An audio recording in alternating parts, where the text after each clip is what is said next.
for him to take out of his service and say, scoot over a little bit, baby. For scoot over out of his service to say, fuck his fat ass. Yeah, it was in the service. It was. Yeah, I think the fat ass part was totally unnecessary. He could have just said, "Fuck Drewski."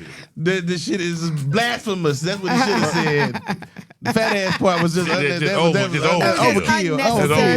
That's petty. You don't have to name call. Right. Yeah, that was overkill. I just think it's okay for ministers to say what's going on in the community, but to expound and throw out insulting things like that, man. We're up here to inform the people. Okay, we are aware of what's going on, but we're here to preach the word. We need to come from Scripture. And for them to do anything as far as insulting Drewski, because Drewski, it wouldn't have been funny if Drewski had nothing to model himself off of. And there are some people he modeled himself off. There were pastors that have come down and doing all the stuff. And that's why people laugh, because they here in Atlanta, there are some over extra ministers. And so to me, a hit dog a holler. Yeah. And to me, ministers shouldn't be talking about Pastor Jamal Bryant's wife. I went on the internet and I searched all the outfits she had.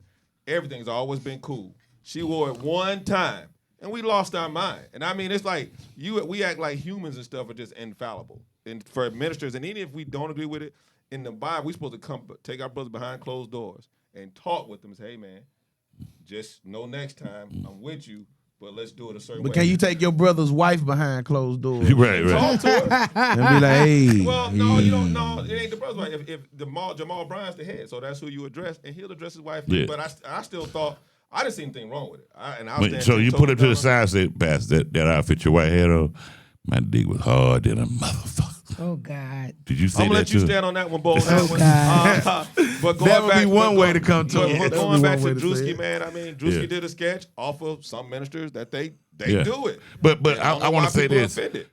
I see ministers acting like rappers and everybody else on the internet now. They going at each other.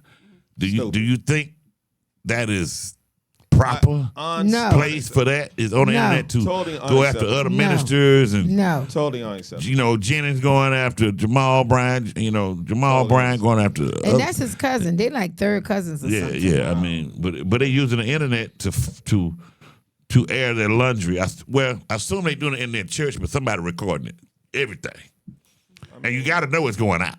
And the thing is, is that proper for ministers to be critiquing and going after other ministers? I don't see nowhere in the word that says that you're supposed to be doing that. I heard that it says, don't argue his word. They're not even talking about the word. They're doing personal stuff. Yeah. What happened to being standing apart? That's priesthood. Isn't that like the Leviticus people or something like that? That's the priesthood. You're supposed to stand apart. And there are specific instructions under the priesthood. I'm going to make that word out.